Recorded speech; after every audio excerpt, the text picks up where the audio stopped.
இந்த வீடியோவை முழுக்க பாருங்க, முடிஞ்சா 4 பேருக்கு ஷேர் பண்ணுங்க. உங்கள்ட்ட இருக்கிற குரூப்ஸ் எத்தனை குரூப் இருக்கோ, எத்தனை பேர் உங்களுக்கு தெரியுமோ, இல்ல அட்லீஸ்ட் நீங்க இது வந்து பேசணும். ஏன்னா நாட்டில் நடக்கிற பல விஷயங்கள் நான் வந்து பல வீடியோஸ்ல சொல்லியிருப்பேன். ஏதோ ஒரு மூல காரணர்ல ஒரு விஷயம் நடக்கும் நாட்டில், எங்கேயோ வந்து நாட்டில் இல்லை உலகத்திலே எங்கேயோ ஒரு விஷயம், ஒரு மீன் ஒரு கடல்ல எதுக்கோ சாகுதுன்னா அதுல கூட ஒரு காரணம் இருக்கும். அந்த மாதிரி தான் இப்போ வந்து நாட்டு நடப்பு ஜியோ பாலிடிக்ஸை ஃபாலோ பண்ணுங்க அப்படின்னு சொல்றது. இப்போ வந்து ஒரு போர் பதட்டம் எங்கேயோ நடந்துச்சு, நமக்கு என்ன அப்படின்னு சொல்லிட்டு நிறைய பேர் இருந்திருப்பாங்க.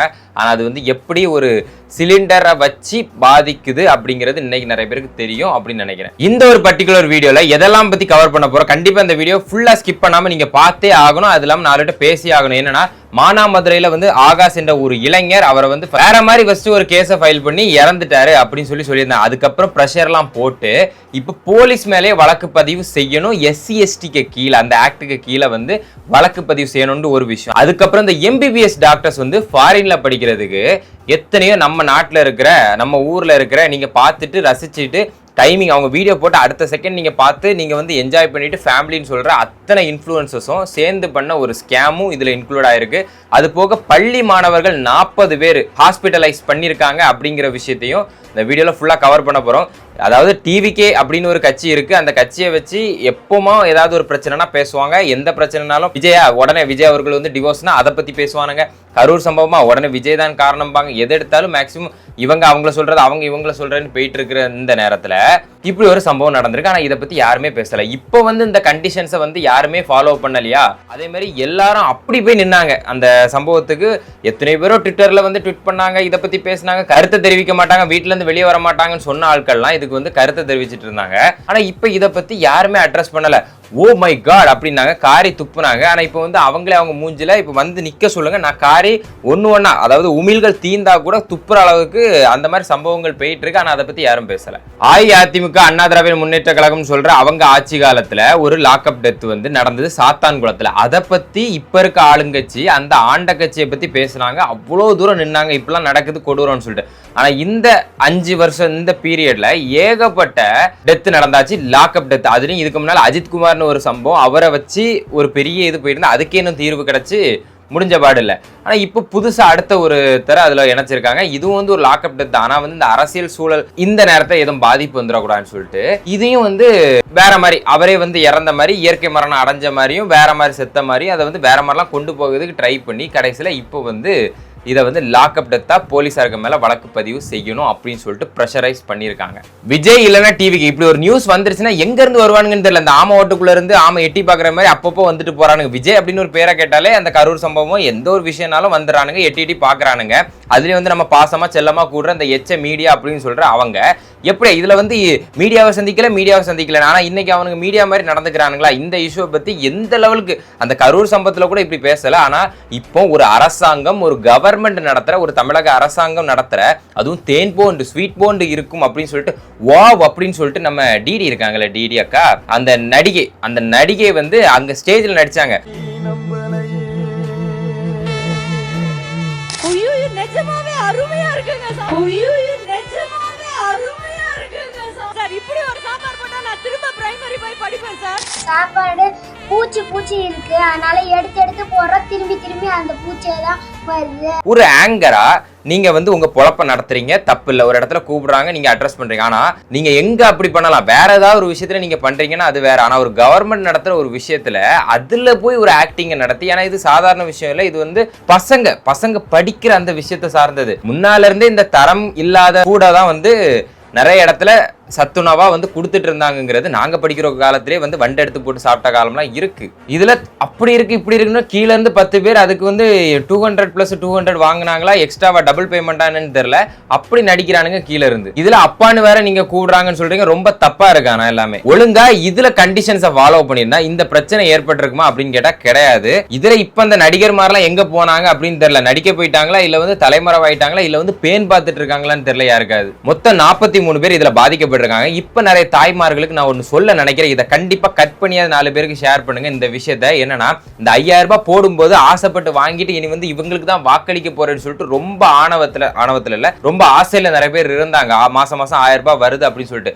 இப்ப நல்லா சிந்திச்சு பாருங்க, இந்த 5000 ரூபாய் எனக்கு வேண்டாம், இதுக்காக நீ வந்து தரமுள்ள ஒரு ஃபுட்டா உணவா வந்து என் பசங்களுக்கு கொடு அப்படின்னு சொல்லியிருந்தா, தரம் இந்த ஸ்கூல் தரத்தை கவர்மெண்ட் ஸ்கூல்ல வேற வழி இல்லாம தான் எல்லாருமே கவர்மெண்ட் ஸ்கூல்ல கொண்டு படிக்க வைக்கிறாங்க. இல்லைன்னா வந்து நீங்க வேற எங்கேயா படிக்க வச்சிருப்பா. அப்போ என் ஸ்கூல் வந்து இப்படி இருக்கு, என்னோட கவர்மெண்ட் ஸ்கூல் இப்படி இருக்கு, இந்த 5000 ரூபாய் எனக்கு வேண்டாம், இதுக்கு பதிலா நீங்க கடன் வாங்கி தரதுக்கு பதிலா இதுல தூக்கி போட்டு இதை வந்து இன்டர்நேஷனல் குவாலிட்டி அந்த ஸ்கூல்ஸை கொண்டு வர வச்சிருந்தா இந்த மாதிரி ஒரு அவலம் ஏற்பட்டிருக்காது. அது இல்லாம உங்க பசங்க எங்கேயோ டெவலப் ஆகி வெளிநாடுகள்லயோ இல்ல வெளி ஊர்கள்லயோ நல்லா இருந்திருப்பாங்க. இப்போ புரிய நினைக்கிறேன், விலைவாசி இந்த மாதிரி மேட்டர்ஸை வந்து உயர்த்துவாங்க அப்படிங்கிறது மட்டும் இல்லைங்க, இந்த மாதிரி பிரச்சனைகளும் வரும். இங்க 5000 ரூபாய் கொடுக்கும்போது இங்க தான் கை வைப்பாங்க, இங்க முட்டையில கை வைக்கிறது, இந்த தரம் குறைஞ்ச உணவு கொடுக்கும்போது இங்க தான் கை வைப்பாங்க. இங்க கொடுக்குறாங்கன்னா இங்க இந்த மாதிரி இடத்துல கை வைக்கும் போது அது உங்களை தான் கடைசியில் வந்து பாதிக்குது. இதுல நீங்க விருப்பப்படுற நடிகர்மார்களே பல பேர் வந்து அரசியலுக்கெல்லாம் வரமாட்டாங்க, ஆனா கருத்துக்கள் தெரிவிப்பாங்க, ஆளுங்கட்சிக்கு ஏற்ற மாதிரி கருத்துக்கள் தெரிவிப்பாங்க. ஏன் அப்படி தெரிவிப்பாங்கன்னா, அவங்க பசங்க யாரும் இந்த மாதிரி படிக்க போறதில்ல, அவங்க யாரும் இந்த மாதிரி கஷ்டப்பட போறதில்ல, அவங்களுக்கு வந்து சினிமா ரீதியா வந்து ஒரு குறிப்பிட்ட ஒரு ப்ரொடக்ஷன் அவங்க வச்சிருக்காங்கல்ல, அவங்க வந்து ஸ்பான்சர் பண்ணணும், அவங்க வந்து இதெல்லாம் பார்த்துப்பாங்க. அப்படிங்கிறனால அவங்களுக்கு ஃபேவர் பண்றது. ஏன்டா இவ்வளோ பேசுனீங்க வேற சம்பவத்துல, நீங்க பேசுங்க, அந்த சம்பவத்துல நீங்க இந்த சம்பவத்துல பேசாதனால அதுலயும் பேசக்கூடாதுன்னு நான் சொல்ல மாட்டேன். அங்க பேசுனா இங்கேயும் பேசுங்க. அப்படி இல்லையா, கண்ணாடி வீட்டில் எப்படியும் பெரிய லெவலில் வச்சிருப்பீங்க, டெய்லி கிளீன் பண்ணி தான் வச்சிருப்பீங்க, அதுக்கு முன்னால போய் நின்றுட்டு காரி உங்களே நீங்க துப்புங்க, அவ்வளவுதான். அப்படி இல்லைன்னா கொஞ்சம் துப்பணியை வந்து மக்கள்லாம் நாங்கெல்லாம் சேர்ந்து அனுப்பி வைக்கிறோம். இல்லை இவ்வளோ கீழ்த்தரமா இவ்வளோ விஷயம் நடக்குது, இதை யாருமே அட்ரஸ் பண்ண மாட்டேங்கிறீங்க. ஏன்? அதனாலதான் இந்த மாதிரிலாம் பேச தோணுது. இன்டீசெண்டா பேசக்கூடாதுன்னு பார்த்தா, ஆனா நீங்க எல்லாருமே பண்றதை பார்த்தா எனக்கு தெரியல. எந்த ஒரு ஆளையும் அழிக்கணும், எந்த ஒரு கட்சியும் அழிக்கணும்லாம் இல்லைங்க. அவங்க வந்து எல்லாருமே நீங்க வந்து உங்களை வந்து ஒரு நம்பிக்கையில தூக்கி வைக்கிறாங்க, வரியும் கட்டுறாங்க, உங்களுக்கு நிதியும் வருது. அதுல வந்து கொஞ்சமாச்சும் பண்ணலாம்ல. அடுத்ததா இந்த MBBS ஸ்கேம், நான் வந்து ரொம்ப வருஷமா சொல்லிட்டு இருக்கேன். இந்த இன்ஃப்ளூயன்சர்ஸ்ங்கிற பேர்ல நிறைய பேர் யூடியூப்ல, ஏன்னா இது வந்து ஒரு அங்கீகரிக்கப்படாத ஒரு மீடியா, சோசியல் மீடியாங்கிறது. இதுல யாருனாலும் என்னன்னாலும் பேசலாம். இங்க வந்து ஃப்ரீடம் ஆஃப் ஸ்பீச் அலௌடுங்க. ஆனா வந்து இவங்க வந்து ரைட்ஸோட பேசுறாங்களா, இவங்களுக்கு ஒரு ரைட்ஸ் இருக்கான்னு கேட்டா கிடையாது.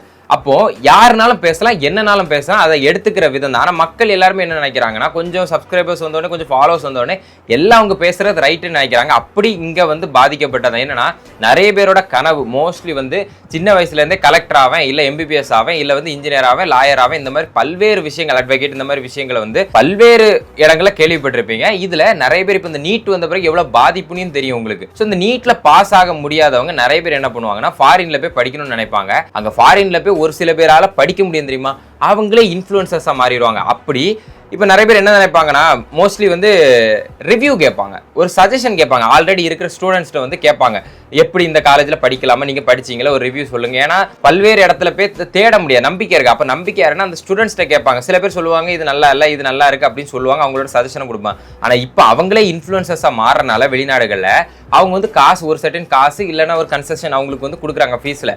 இதை பெற்றுட்டு என்ன பண்ணுறாங்கன்னா, மற்ற மாணவங்களையும் தப்பாக இன்ஃப்ளூயன்ஸ் பண்ணி கூடுறது. அங்கே போனால் அப்படி ஒரு இது இருக்கான்னு கேட்டாவே கிடையாது, முற்றிலுமே ஸ்கேமாக இருக்குது. இது வந்து பல்வேறு நம்ம இன்ஸ்டாகிராமில் நீங்கள் போற்றி புகழ்ற பல்வேறு, இன்ஸ்டாகிராம் மட்டும் இல்லை, யூடியூப்பில் நான் பல நாள் சொல்லியிருக்கேன், ப்ரொமோஷனுக்காக, காசுக்காக, சாப்பிட்றதுக்காக கண்டதை ப்ரொமோட் பண்ணுறான்னு பல நாள் சொல்லியிருக்கேன். இப்படி நான் இதனால் இதை பற்றி பேசி நிறைய வீடியோ ப்ரைவேட்லேயும் இருக்குது.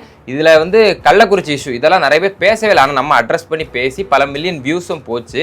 ஆனால் அந்த டைமில் நிறைய பேர் ப்ரெஷர் பண்ணனால ஒரு 1 இயருக்கு அப்புறம் அந்த வீடியோலாம் பிரைவேட் ஆச்சு. அதே மாதிரி சோஷியல் மீடியாவில் பல்வேறு விஷயத்தை நம்ம அட்ரஸ் பண்ணியிருக்கோம், தைரியமாக நிறைய விஷயத்தை அட்ரஸ் பண்ணியிருக்கோம். இதில் வந்து நிறைய பேர் இவனுங்க அதெல்லாம் பற்றி பேச மாட்டாங்க, ஆனால் மக்களோட ஆதரவு மட்டும் இவங்களுக்கு வேணும், மக்களுக்காக வேற எதையும் பேச மாட்டாங்க. இதே மாதிரி அந்த இன்ஃப்ளூயன்சஸ் பண்ணி அவங்க ஒரு பக்கம் பண்றாங்க, அந்த நம்பிக்கை போச்சா. இப்போ அடுத்து இவங்க ஒரு பக்கம். இதுல இவங்களுக்கு என்ன நினைச்சு நீங்க வந்து ரெகக்னைஸ் பண்ணி பாக்குறீங்கன்னு தெரியல. இதுல படிச்ச எத்தனை பேரும் யூடியூப் சேனல்ஸ் வச்சிருக்காங்க, அவங்கள நீங்க பாக்குறீங்க, அந்த பர்டிகுலர் ஃபீல்டுல இருக்க அவங்கள நீங்க பாக்குறீங்கன்னா அதுல எந்த ஒரு தப்பல, அவங்க சஜஷன் நீங்க எடுக்கிறதுல எந்த ஒரு தப்பல.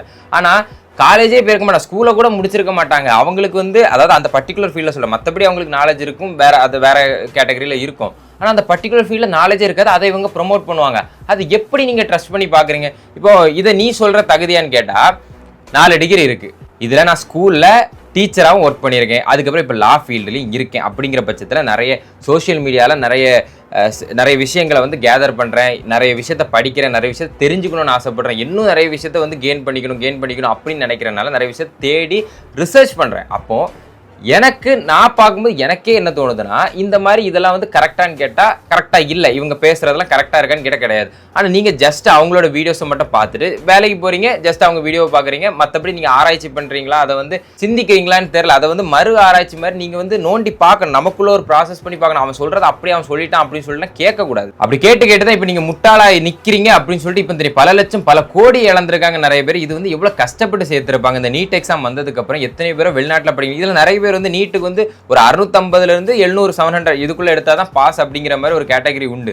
ஆனா நிறைய பேர் 200 மார்க் எடுத்துட்டு ஏதோ இந்த டிஎன்பிஎஸ்சி எக்ஸாம் எல்லாம் இருக்குல்ல, ஸோ இந்த மாதிரி நிறைய ஊர் சைடில் நிறைய பேரை ஏமாத்துறதை நான் கேள்விப்பட்டேன். எப்படின்னா 200 மார்க் எடுத்தாலே நாங்கள் நான் பாஸ் ஆயிட்டேன், ஆனால் வெளிநாட்டுக்கு பாஸ் ஆனதுனால வெளிநாட்டுக்கு போறேன்னு அந்த கிராமத்து சைடில் ரூரல் ஏரியாவில் இருக்கிற மக்களை ஏமாத்துறாங்க. அவங்களுக்கு தெரியாதுல்ல, ஸோ அவங்கள வந்து நம்ம தப்பு சொல்ல முடியாது, அவங்களும் நம்புறாங்க. ஸோ இந்த மாதிரி நிறைய பேர் என்ன நினைச்சிட்டு இருப்பாங்க, ஒருவேளை அப்போ எக்ஸாம் எழுதி ஃபாரின் தான் போகணும் போல, அப்போ ஃபாரின் போகணும்னா நம்ம பசங்களால நம்மளை படிக்க வைக்க முடியாது, ஃபாரினுக்கு இவ்வளோ செலவாகும், அப்போ நம்மளால அதை பண்ண முடியாது. அப்போ அந்த இந்த மாதிரி அதாவது இது வந்து கண்டிப்பாக நடக்கணும் இல்லை, ஆனால் இந்த மாதிரி திங்கிங்கில் இன்னும் நிறைய கிராமத்தில் நிறைய பேர்கிட்ட பேசும்போது நான் கேதர் பண்ணேன். இது சாதாரண ஒரு ஸ்கேம் கிடையாது, இது வந்து பல நாள் கனவு, ஒருத்தனோட கனவுங்கிற சாதாரண ஒரு விஷயம் கிடையாது. இதனால எத்தனை பேர் தற்கொலை கூட பண்றாங்க, உயிர் போகுது. அப்படிப்பட்ட விஷயத்துல விளையாடுறானுங்க. ஒரு விஷயத்த ஆராய்ச்சி பண்ணாம பணம் கிடைச்ச உடனே அதை ப்ரொமோட் பண்ணி விடுறது, அது என்ன ஏதுன்னு விசாரிக்கிறதே கிடையாது. நான் கேட்கிறேன்னா தப்பு எல்லாருமே பண்ணுவாங்க, இப்போ நான் கூட பண்ணுவேன் இல்லைன்னு சொல்ல, ஆனா ஒரு 70% அதோட எஃபோர்ட் போட்டு ரிசர்ச் பண்ணி அதுக்கு ப்ரொமோட் பண்ண இத்தனை காலகட்டங்களில் நமக்கு வந்து ப்ரொமோஷன் வந்திருக்காதா? நம்ம எதுவுமே பண்றதில்லை. ஏன்னா ஏதோ ஒன்று நம்ம பண்ண போய் நல்லா ரிசர்ச் பண்ணி நம்ம பண்ண போய் எதுவும் பாதிப்பு வந்துடக்கூடாது. அப்படி பண்ணா கூட நல்லா ரிசர்ச் பண்ணி அந்த விஷயம் யாரையும் பாதிக்காத விஷயமா இருந்தால் தான் நம்ம பண்ணணும் அப்படிங்கிற நோக்கத்திலே நம்ம பல நாள் பண்ணாமல் இருக்கும். இத்தனை நாளில் நம்ம ஷார்ட்ஸ் போடுற காலத்துல இருந்து ஒரு 10 வருஷமா நம்ம இதில்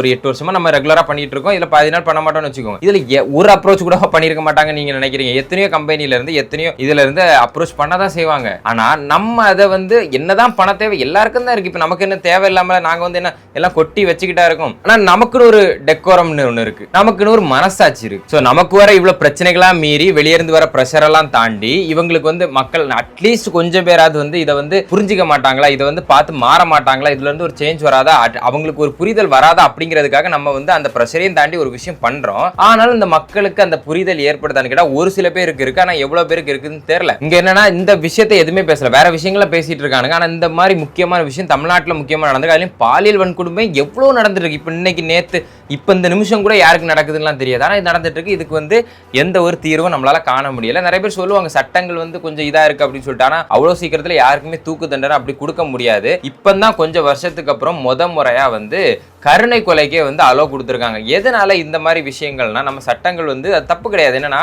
1000 குற்றவாளி தப்பிக்கலாம், ஒரு நிரபராதி தப்பிக்க கூடாது அப்படிங்கிற கான்செப்ட்ல தான் 20-30 வருஷம் கழிச்சு கூட ஒருத்தர் வந்து தண்டனை பெற்றவர், ஜெயிலுக்குள்ள இருந்தவர், ஆயுள் தண்டனை கைதி, இப்போ வந்து ப்ரூவ் ஆயிருக்காரு அவர் வந்து கில்ட்டி இல்ல அப்படின்னு சொல்லிட்டு. ஸோ இந்த மாதிரி நிறைய பேர் இருக்கலாம் அப்படிங்கிற நம்ம கண் கூட தெரியும். இருந்தாலும் ஒரு தலபட்சமா நம்ம வந்து ஒரு தீர்ப்பை கொடுத்துட்டு கடைசியில் பார்க்கும்போது அவர் நிரபராதி அப்படின்னா நம்ம எடுக்க முடியும். இதுக்கு தான் வந்து பழைய லேண்ட்மார்க் கேசஸ் நிறைய இருக்கு. First year of law students நிறைய பேர் அதை படிச்சிருக்க வாய்ப்பு இருக்கு. சில கேசஸ் இருக்கும் லேண்ட்மார்க், அந்த பிரிட்டிஷ் காலத்துல இருந்த இதுல ஒரு 6 நாள் 8 நாள்லேயே ஹியரிங் எதுவுமே டக்கு டக்குன்னு எடுத்து உடனே தூக்கு தண்டனை போட்டு அவரை தூக்குலையும் போட்டு அவர் இறந்ததுக்கு அப்புறம் தான் வந்து விஷயம் தெரியுது. ஏன்னா அதுல வந்து 2 பேர் இருப்பாங்க, அதுல ஒருத்தர் வந்து பிரிட்டிஷ்க்கு ஆதரவா இருந்திருப்பார், இன்னொருத்தர் ஆதரவு பண்ணியிருக்க மாட்டாரு. அந்த கேஸ்ல இவரை வந்து தூக்குல போட்டிருப்பாங்க, அவரை தூக்குல போட்டிருக்க மாட்டாங்க. ரெண்டுமே சேம் கைண்ட் ஆஃப் அதே பனிஷ்மெண்ட் கொடுக்க வேண்டியதுலயே மாத்தி மாத்தி கொடுத்துருப்பாங்க. இந்த மாதிரி நிறைய விஷயங்கள் இருந்தனாலதான் இந்த மாதிரி நிறைய ஆக்ட்ஸை வந்து கொண்டு வந்தாங்க.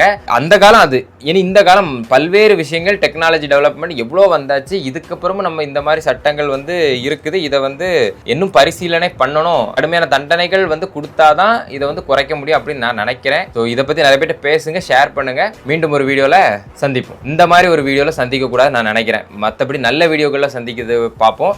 இந்த மாதிரி கேவலமான வீடியோக்கள், இந்த மாதிரி துக்கமான வீடியோக்கள்ல சந்திக்கண்டா அப்படின்னு நினைக்கிறேன்.